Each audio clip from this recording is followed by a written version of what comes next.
As we begin to look at Goya, foremost in our mind should be that not only was he an enormously potent, powerful, important painter of his time, he continues to be a, a master and still a great influencer. If you think back to week 3, where I pointed us to and posted a video of the contemporary Mexican artist Enrique Chagoya talking about the importance of Goya to him, he continues to be one of our foremost artists of any time period from any nation.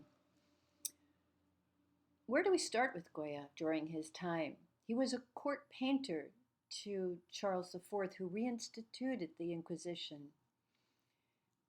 Charles IV hated reform, to the extent that in Spain he even banished French books.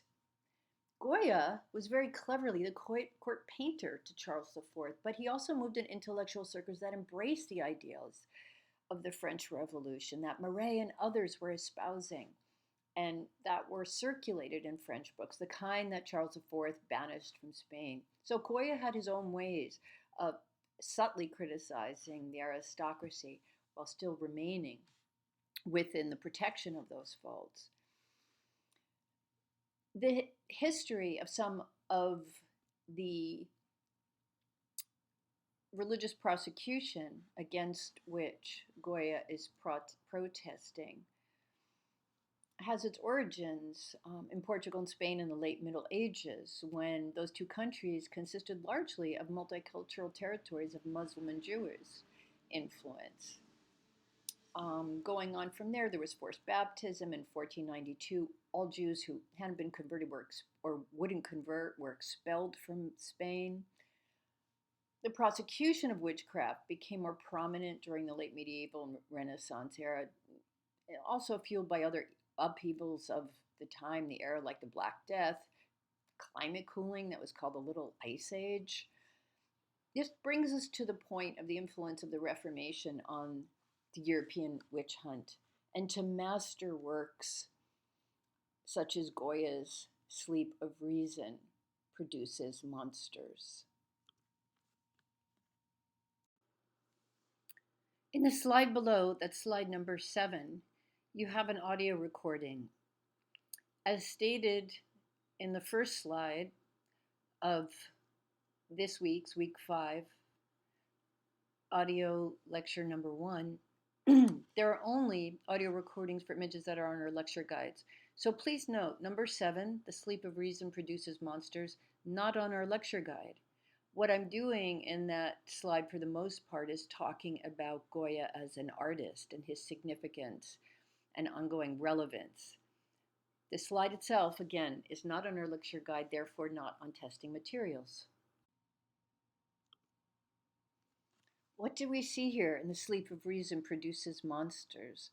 Goya's depiction of war and his pessimistic black paintings reflected the 19th century's turbulence in Europe and his own madness, combined with that turbulence, changed painting forever. It's often postulated that this image is about Saturn devouring his son. We can think about the way that Picasso's Guernica commemorates, memorializes the idea of chaos and terror and suffering amidst Spanish brutality. These are not small issues.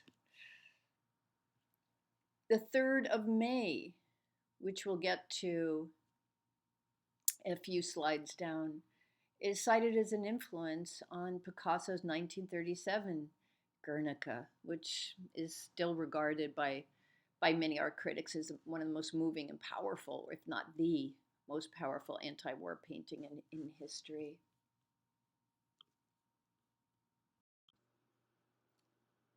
Looking at Goya's family of Charles IV, what calls out to you here? Is this a family portrait? Is there psychological depth here? Boredom on the faces of the adults? Beauty on the faces of the children? For aristocracy, it has been noted rather snidely that the faces, especially with the ongoing predilection for beauty and women as one of women's highest attributes, that the faces, especially the women's faces, are rather plain. If they were wondering anything, I'd imagine they're wondering whether they can still retain rule. With Napoleon's collusion, Charles IV has ascended the throne. At what time are we? At a time when there's resistance to divine right, royal lineage, something this family still possesses. Is Goya in some way mocking that? Or is he just doing his job as the courts, as Charles IV's royal painter, in depicting this family? If we compare it to something else, we would compare it perhaps to Las Meninas, the maids, Velázquez's portrait of a royal family, which is a more perhaps lively and engaged one than Goya depicts here. That in no way contradicts my earlier statement of Goya's importance. We can think of him as the first modern artist and the last old master. He died almost 200 years ago, 191 years ago, and yet his work still speaks with an urgency no other painter of his time can muster. We see his long dead face pressed against the glass of our terrible times, looking in on a world just as bad as and even worse than his own. Goya's influence, his inspiration, the pressing need on the part of painters who are always reckoning with his legacy are in the backdrop of a surprising number of careers. Much of Edward Manet, for instance, Manet of Luncheon in the Grass, and Olympia, which riffs off of Titian's Venus of Urbino. Much of Manet's style depends on Goya. So does a lot of the film imagery of Luis Buñuel. It's hard to imagine Picasso without Goya, or even the German painter Max Beckmann. The glaring electric light in Picasso's Guernica is no different than the lantern casting its radiance on the pitiful massacre of Goya's 3rd of May, which is the second Goya image we'll study. Goya's genius for telling the truth of suffering without false heroics, dismantling, disrobing the neoclassical painting of its need for heroic front, has made him the patron saint of every war photographer. The words that he wrote on the plate of one of his great series of etchings, The Disasters of War, are still the contemporary declaration of every documentarian, realist, every artist who unflinchingly looks at something and says, I saw it. The artist is agency, seeing something and bringing it to light on the page, on the canvas. Some aspects of Goya may feel remote today in that we question whether we can even believe that art can change the moral focus of the world. Goya did believe that, and his intense earnestness does put him at somewhat of a remove from our more ironic stance today. He wanted to make images. He was compelled to make images that forced a moral understanding of both ordinary and terrible things. To understand the full measure of his originality, we can consider a painting from his late middle age.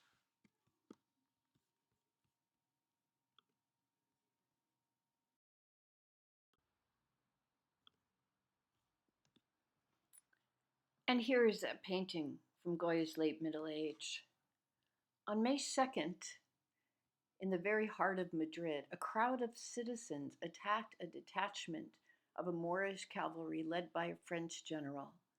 The next day, May 3rd, hence the title, the 3rd of May, the French struck back. 6 years later, Goya made two monumental paintings so that these events should never be forgotten.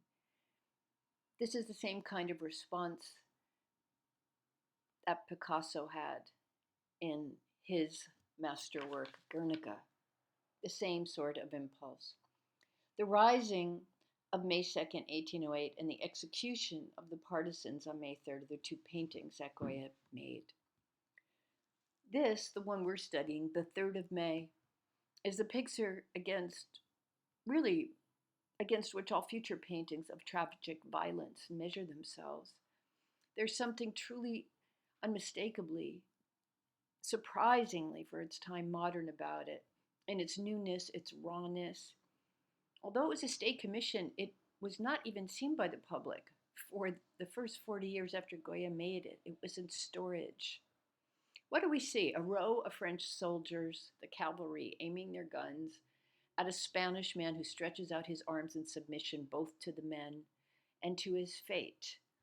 There's something Jesus-like. There's sacrifice for his fellow man in that posture. There's a country hill behind him that takes the place as a substitute for the executioner's wall. A pile of dead bodies already lies at his feet, streaming blood. On the other side, a line of Spanish rebels stretches endlessly into the landscape, watching the death they know awaits them. City, civilization, salvation is far behind them. Even a monk bowed in prayer will soon be among the slaughtered. This painting of Goya's has been lauded and recognized and praised for its brilliant transformation of Christian iconography and its poignant portrayal of man's inhumanity to man. That central figure, with his outspread arms, clearly a poor laborer, takes the place of a crucified Christ, sacrificing himself for the good of his nation. The lantern beside him and the firing squad, these are the only sources of light, and they dazzlingly illuminate his body, bathing him in what we can think of as a spiritual light.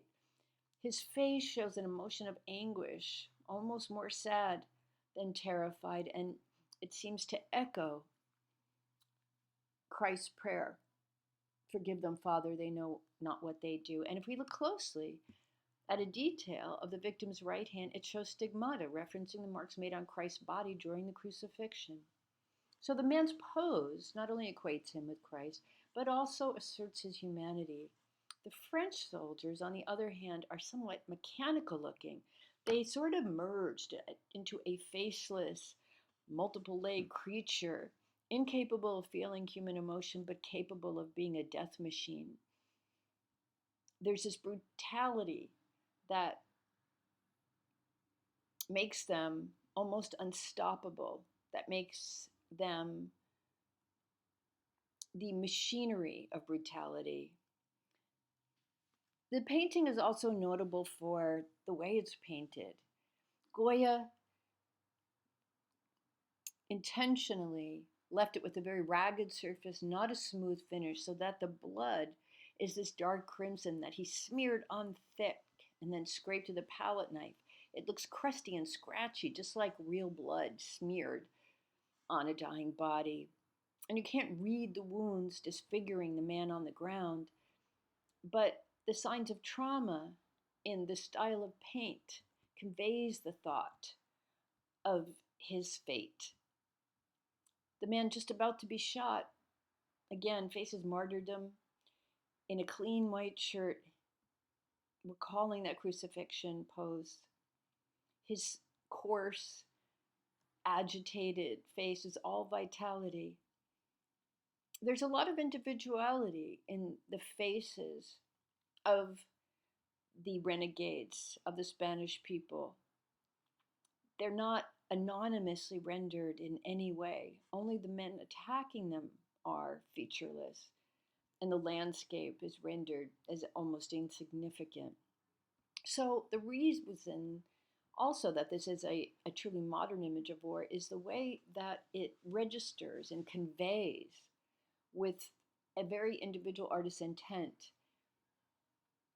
how machine like oppression is. There's no glory, just pity, loss, and the defiant humanity of the victims here.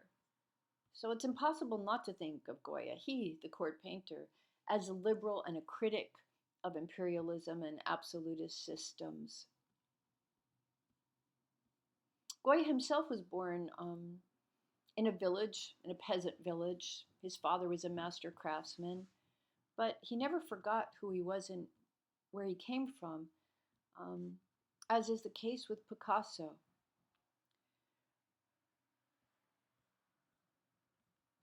Early on, although Goya was commissioned to design tapestries and to work on, these were tapestries that decorated royal palaces. We can always see, even in those, some hints of the form, the images in this early Goya work that would later inform and relate to his later, much deeper work. He always had an unflagging appetite for scenes of common street and country life, very different from the fête galante of Watteau or Fragonard in the Swing. And it didn't hurt in Goya's case that the king wanted his scenes to be rural and humorous.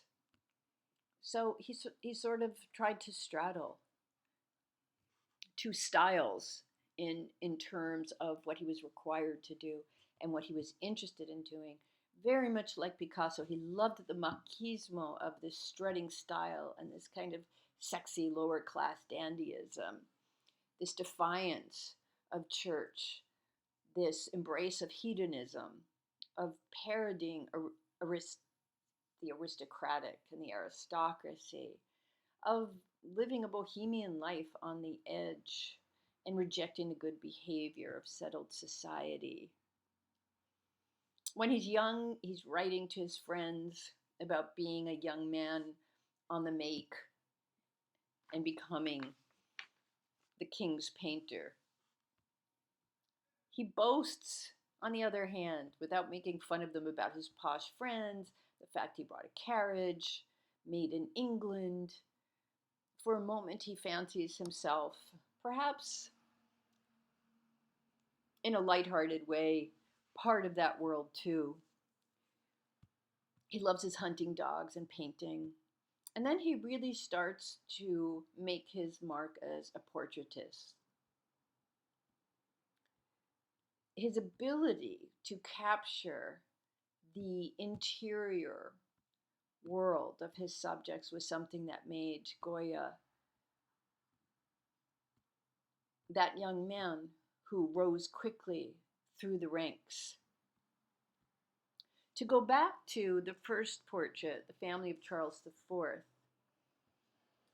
there are varying opinions about Goya's intention. After all, his principal source of work as a court painter and of income, of money, was Carlos IV and his queen, Queen Maria Luisa. So they didn't have the most, let's say, right, promising or beautiful physiognomies. Some people think that Goya was satirizing them when he painted them and trying to separate himself from those who would have flattered them by painting them in a more favorable light. That seems unlikely, according to other art historians, because while Carlos IV and his Queen Maria Luisa maybe were no beauty contest winners, they weren't stupid, one imagines. And it seems inconceivable that Goya could have gotten away with actually poking fun at them. It's quite possible. He makes them look royal, that he even made them look better, more handsome, more beautiful than they actually were. What's important about them is that at this point in time, with the idea of divine lineage, they're incarnations of power and dignity that's conferred by God. That's more important than a higher standard of physical beauty. When we think about Goya's later work, we see in it the fact that he was felled by physical illness, could have been a form of polio. It rendered him deaf and weak and a nervous breakdown. And we think about the sheer vitality of that later work when Goya is near madness and the self-doubt induced by his own traumatic physical state. He wouldn't have been the same without it, yet he suffers greatly, and we see that unleashed in the later work in the Saturnine portrait of Saturn eating his son.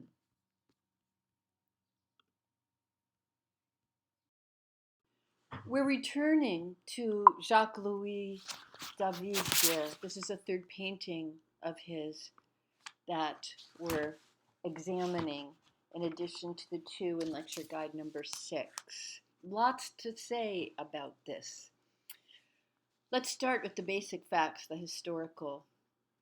Having taken power in France at the end of, actually, 1799, on the cusp of 1800, Napoleon was determined to return to Italy to reinforce his French troops there and to retake territory that the Austrians had seized earlier. So in the spring of 1800, he leads his reserve army across the Alps through the Great Saint Bernard Pass.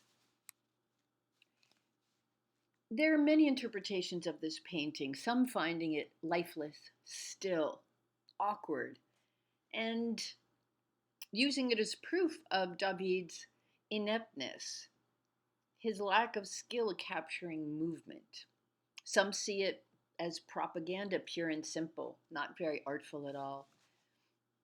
Some snigger at its kind of action-packed, momentous quality with the horse rearing. It's kind of like, hi ho silver, and away.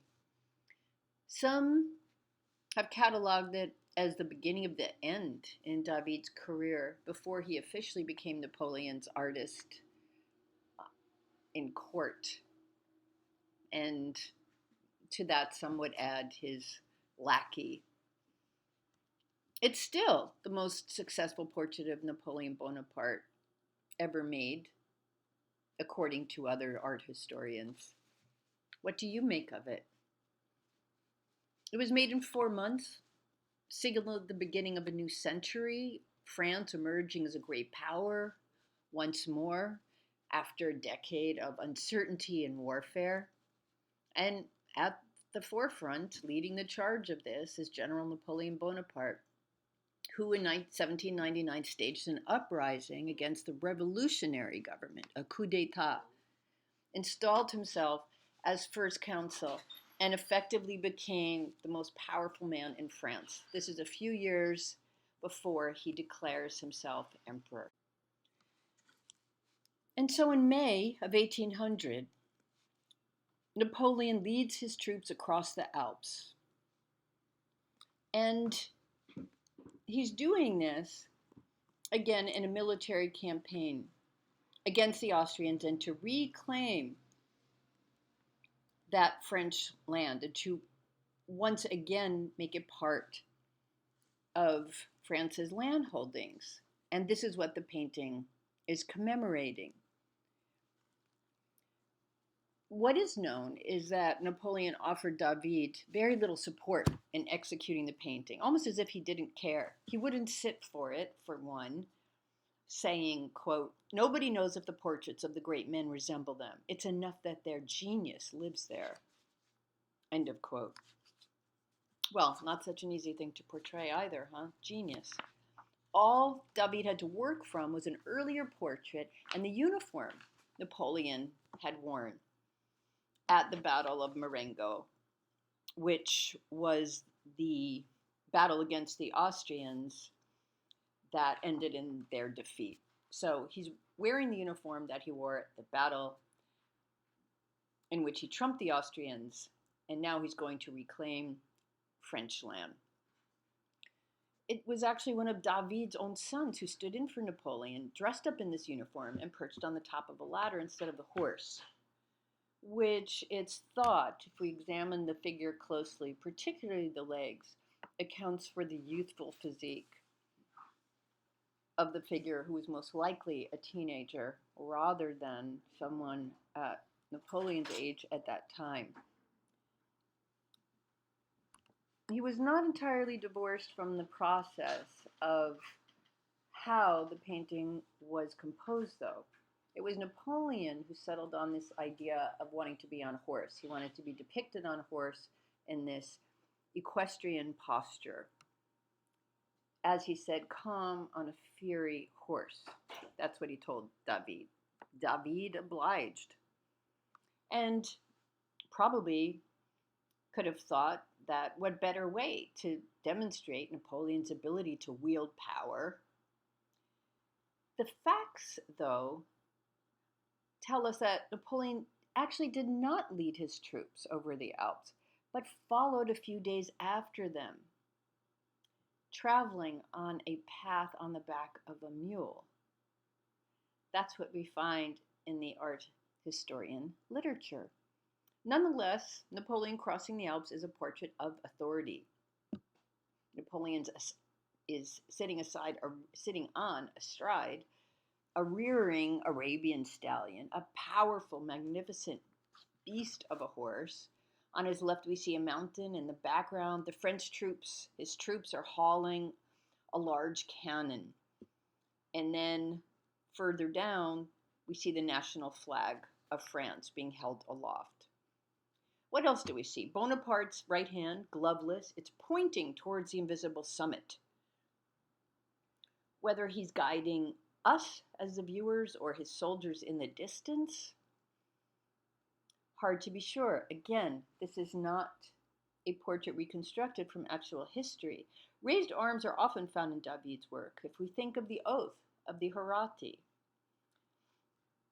here Napoleon's arm is almost physically connected with the setting because it echoes the slope, the line of the mountain ridge.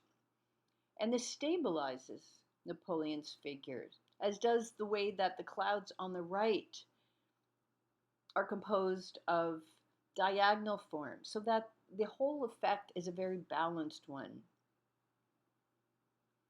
If we look to the rock on the bottom left, we see the name of Napoleon carved next to the names of Hannibal and Charlemagne, two other notable warriors who led their troops over the Alps.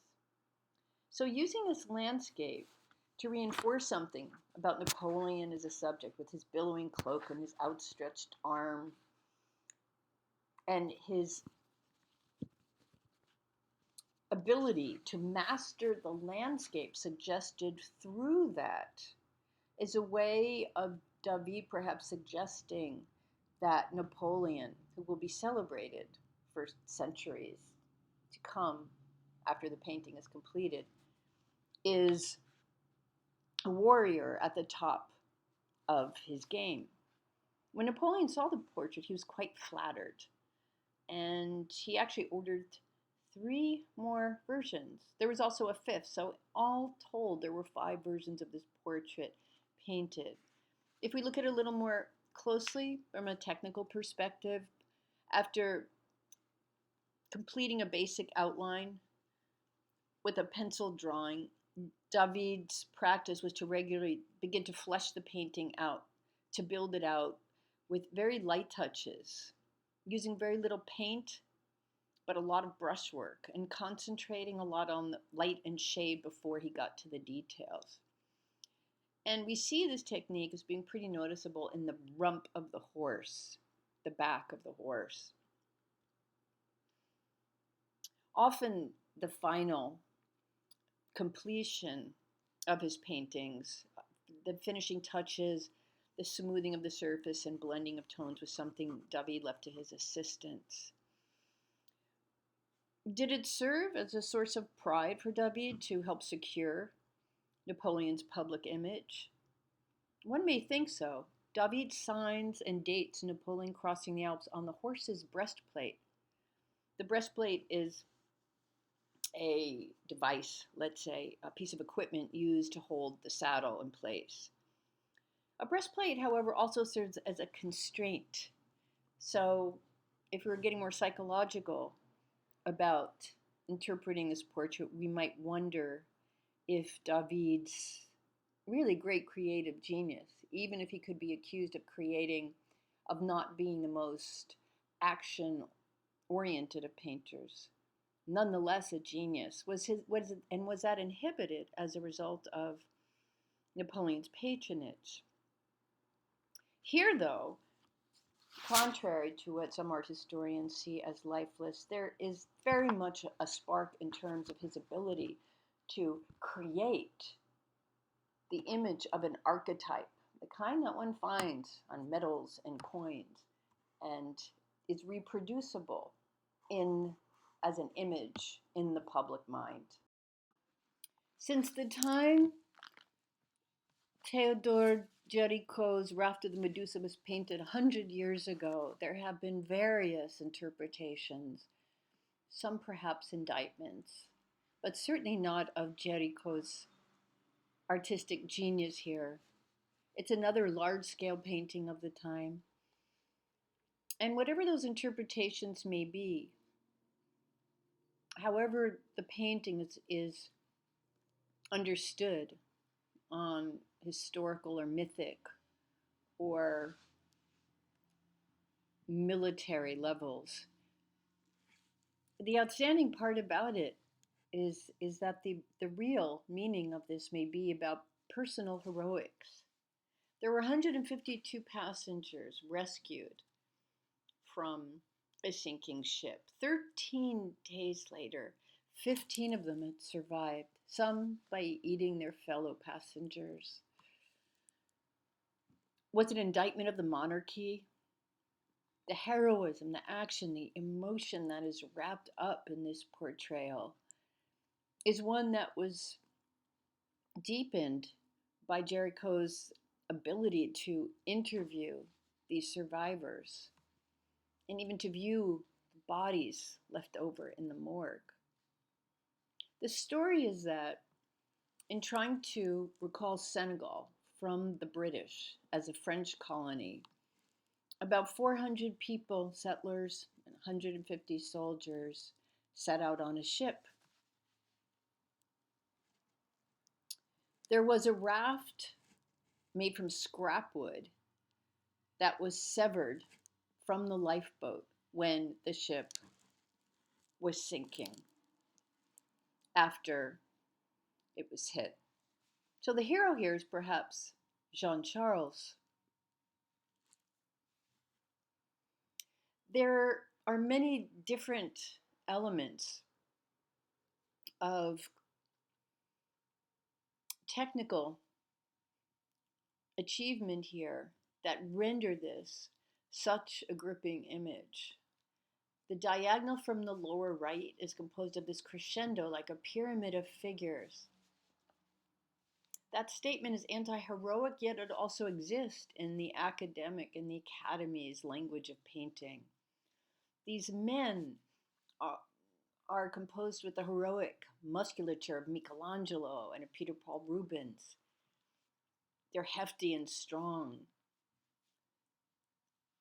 The heroic actions of the man who is waving the flag is in opposition to the incompetent captain aristocrat who wrecked the ship. The composition on its lower center is so low that we feel like we can almost step into it. The raft is tipped in, it's foreshortened in the corner. Géricault did many sketches of this in terms of wrestling with how he was going to approach it, wanting to bring the viewer into this madness and despair, the personal details of a father mourning his dead son in the lower right-hand quadrant. Romantic artists look back to this Rubens composure more than the energetic, emotional energy of the brushwork that almost fuses together these bodies. It's not neoclassical. It's something that conflates human experience with the power of nature, like waves that are riding over the raft.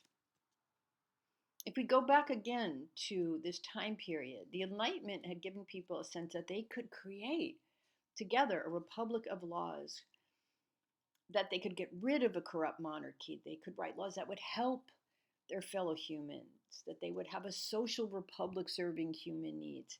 And yet, here, the king overturns that.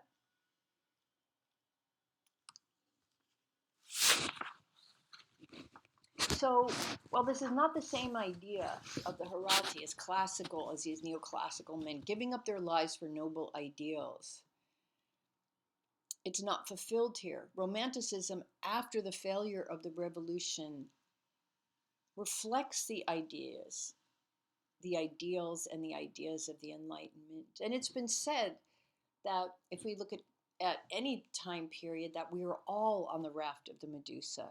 Whether you think that means we're all on a sinking ship or not is one way to interpret it. Again, it was an extremely controversial work at the time, and one that has been recreated by contemporary artists during various periods of time. We even see seems that he's everywhere in terms of classical painting, in the classical world. Jeff Koons' insertion of one of his gazing balls at the end of this row of slides.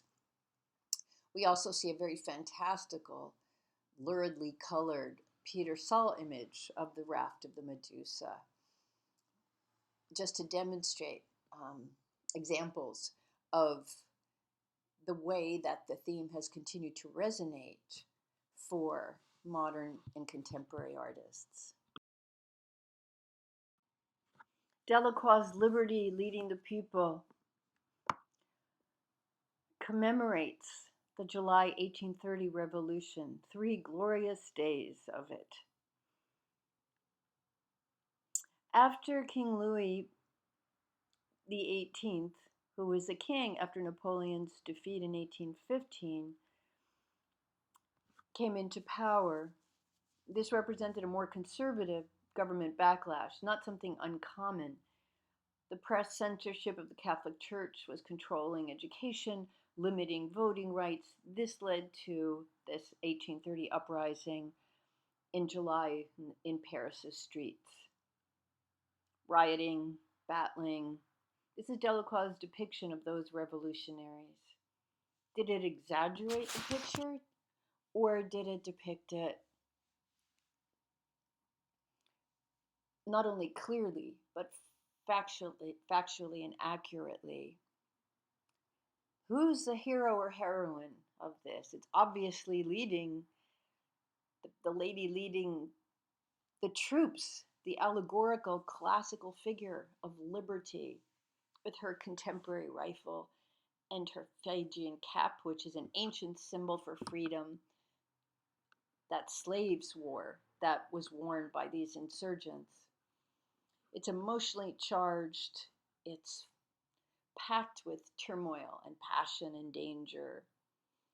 It's a symbol of the idea of revolutionaries giving up their lives to oust the conservative reactionary monarch once again. After the first French Revolution failed, it's important to note that this set off a wave, maybe even a tidal wave, of insurgency across Europe, and that the subsequent revolution in France and uprisings in other places moved forward the agenda for people to create their own republics and to claim power from the monarchy. And eventually, they bested those monarchies, and they brought about massive revolutionary, earth-shattering changes. They created a new world. So by the time we get to the mid-19th century, we're talking about newness in so many ways.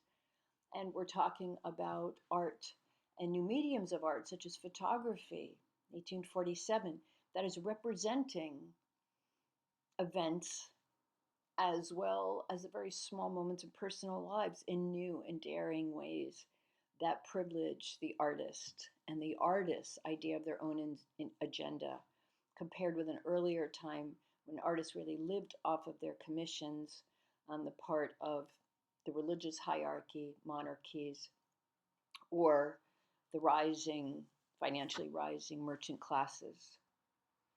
So we have here the personification, the allegory of liberty. Even her breasts reference antiquity, neoclassicism, the birth of democracy in ancient Greece. We're looking here at Paris in the backdrop, which is still medieval in its layout. Liberty is urging the insurgents to step over the barricades to fight for their ideals. She has a classical profile of Roman neoclassical and Greek classical statues. She's in motion. We see here too a man with a pistol and rifle. These are depicting classes united against the monarchy. There's this swirling emotion of chaos and action, and violence is represented in a very unidealized, unromantic way. The diagonals, the smoke, the movement within the image, the sort of classical pyramid, the loose of shapes, the loose brushwork with which those shapes are composed, and these brilliant dark colors feel energetic. The figure of liberty is looking up. So at the moment, these colors that are not very bright, but they're deeply bright, don't comply with the traditional palette at the time, which is a far more muted one. So even here, Delacroix is violating the Academy's rules, as well as the preferred treatment of canvas finishes at this time with smooth finishes, very careful line and contours. Instead, he's got this openness to his contours and his lines in the way that he's more loosely handling paint.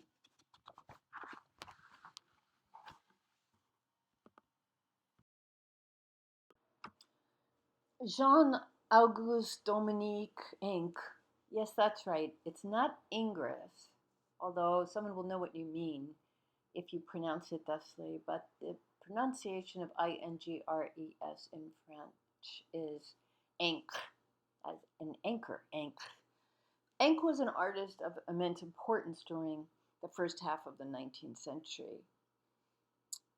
His father, who was only a minor painter, spotted his young son's talent and instructed him, and also allowed him to copy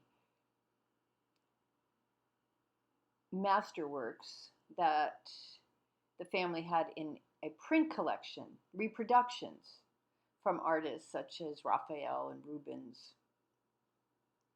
So by the time he was 11, Ingres the Younger began his formal arts education at an academy. By the time he was 16, he won that academy's first drawing prize. So he was clearly headed for great things and moved to Paris at that young age to begin instruction in the studio of Jacques-Louis David, the leading representative of the neoclassical style, and if not the most, one of the most visible neoclassical, not just neoclassical, but painters at that time. David stressed to his younger students, such as Ingres, the importance of working, drawing, studying from the nude male. Very much a hallmark of Greek classical times, particularly as regards statuary. He won a very prestigious prize, the Prix de Rome. Young Ingres did. What is he doing here?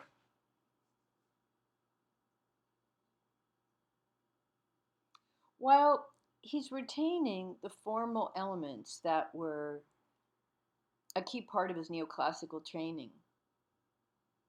Very, very integrated brushwork. So an almost seamless surface and a very linear one.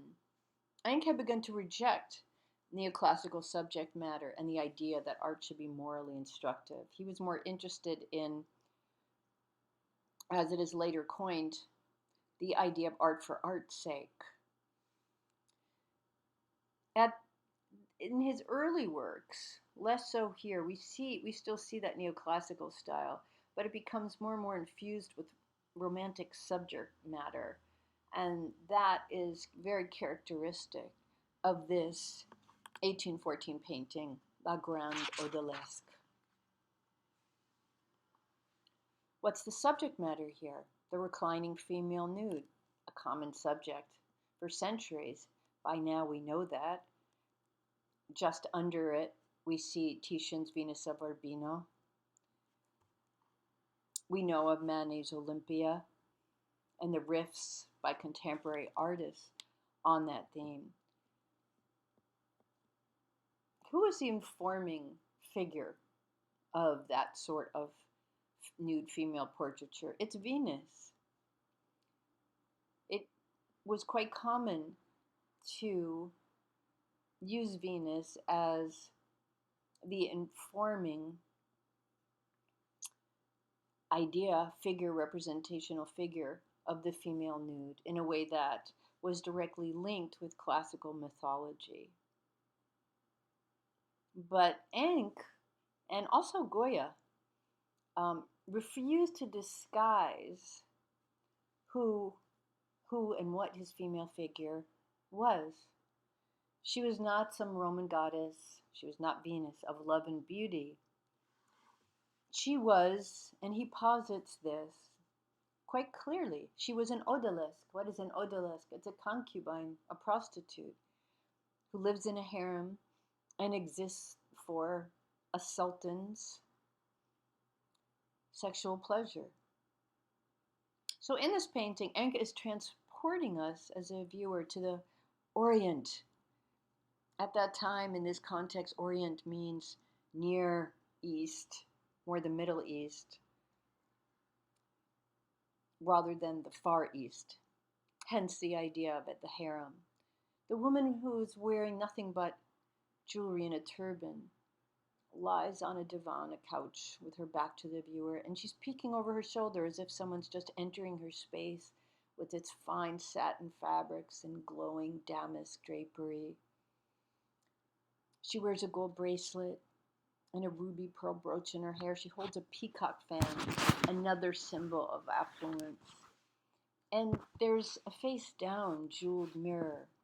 We also see a hookah, a kind of pipe,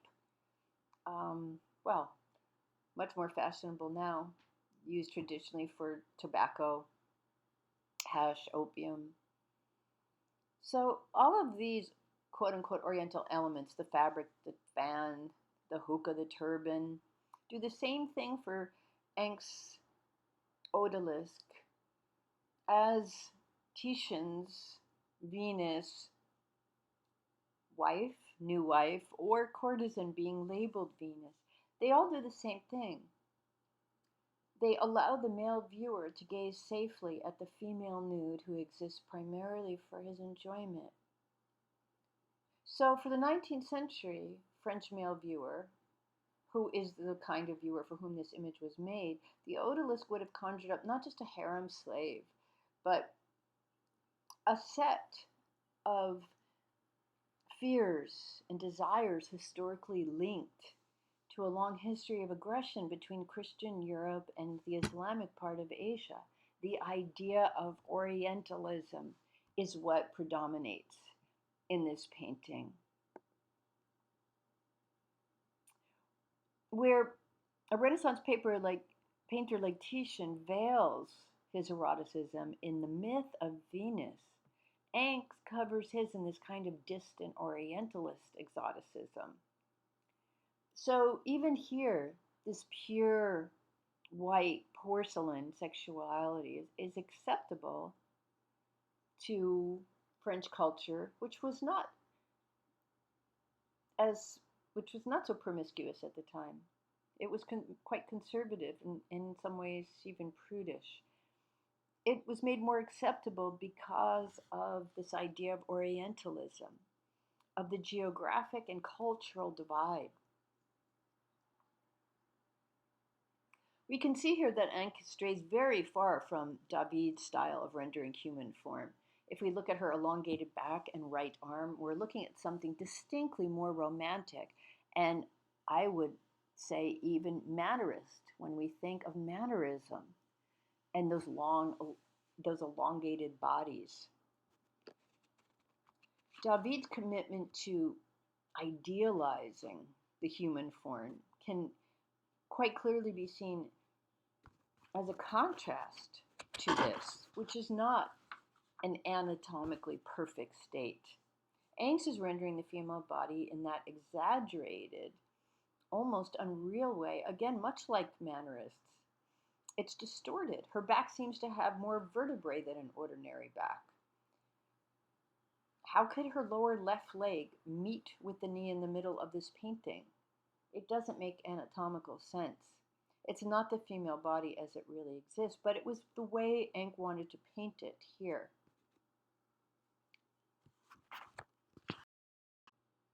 In John Constable's The Hay Wain, we see this horse-drawn cart in what is called plein air, a plein air landscape painting out of doors with a fresh color and precision that makes it look lifted directly from nature. We see a deep nostalgic sense for what is at this time a fast disappearing agrarian way of life. And even in 1821, the industrial age is beginning to take over the dominance of the agricultural life lived in a more natural landscape. Constable is known for reviving this genre of landscape painting in the 19th century. And that's important to remember. Landscape will become the primary subject of the Impressionists later in the century, but they'll do something radically different to it. If we recall the work of Ruysdael and other Dutch masters of the 17th century, we'll remember that landscapes also had, well, a brief moment, let's say, or a brief time of glory then too. Ruysdael and others devoted large canvases to the depiction of the Low Countries, that view of Haarlem in the Netherlands, if you recall. And these were considered the most important subjects for painting at that time. Only still life was considered as important, but even a little bit less so. When Constable began to depict his father's farm on 6-foot long canvases, 6-footers as they're called, he was radically challenging the status quo of landscape painting. He was presenting it on the scale of heroic, historic painting, of history painting.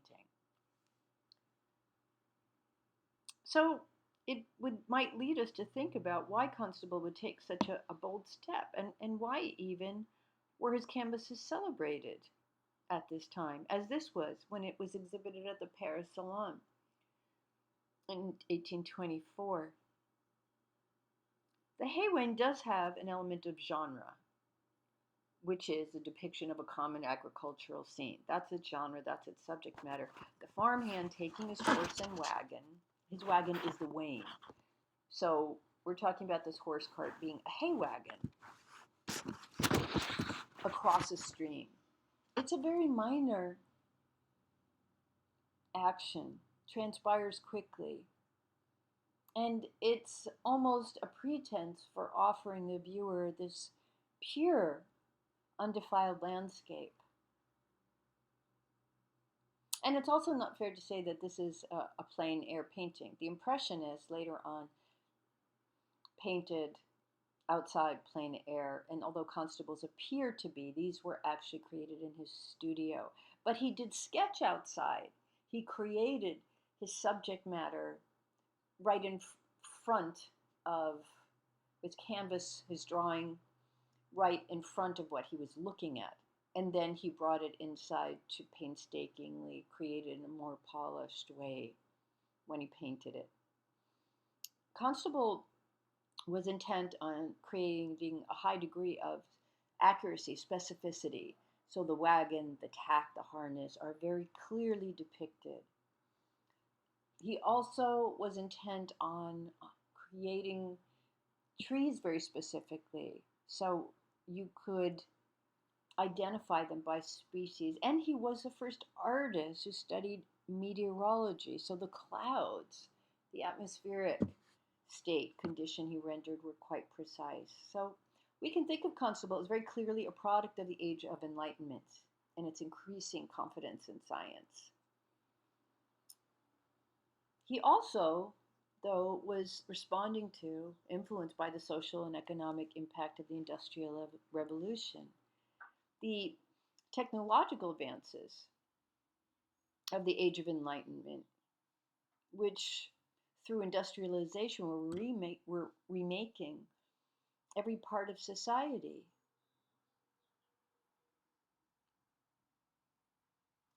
Included the things like a bountiful, large supply of inexpensive fuel and coal, steam power. These all contributed to the expectations of a rising urban culture leisure class. However, this transition was brutal for the poor. Their housing was miserable, unventilated. They weren't living in the countryside. They were living in these cramped conditions. There was a lot of corruption in terms of local city government, unclean water, inhumane hours, which we see famously made public by the writings of Charles Dickens, and later on in the United States in the photographs of our own Lewis Hine, who documented corrupt and often illegal child labor in a way that thankfully gave rise to changes in child labor laws in the US. What effect do these industrial changes have on the ways in which the countryside was understood in Constable's time and the way he viewed it, the nature of his attention to it, knowing that these cities and their problems are growing? We do know that the urban elite, those who had grown rich from that industrial economy, began to want to flee the city, and they didn't view the countryside as a place that had to do with poverty and hard work, but they had an idealized vision of it. So the rural landscape, in their eyes, became a lost Eden, a place perhaps of their childhood, where there was fresh water, good air, open spaces, honest labor. So there's also the way in which Constable's art functions as an expression of the increasing importance of rural life and families who could afford to leave the cities to spend time in the country. That was, however, only the perspective of the wealthy elite. Those were the people for whom these canvases were made, were intended. So again, in that sense, the Haywain celebrates a simpler time, a kind of lost Eden. Turner, who is known for his expressive, often turbulent landscapes and not primarily, but to a large degree, seascapes, is shown here with a different interpretation of Hannibal and his army crossing the Alps.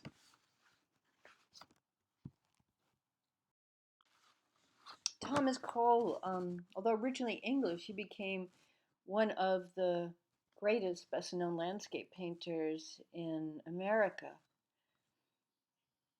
He wrote that American landscapes lack the historic monuments that made European landscapes so iconic, with castles on hillsides and medieval villages and monuments. He composed quite a different style of landscapes that focused far more on nature than on structures created by man and planted in nature.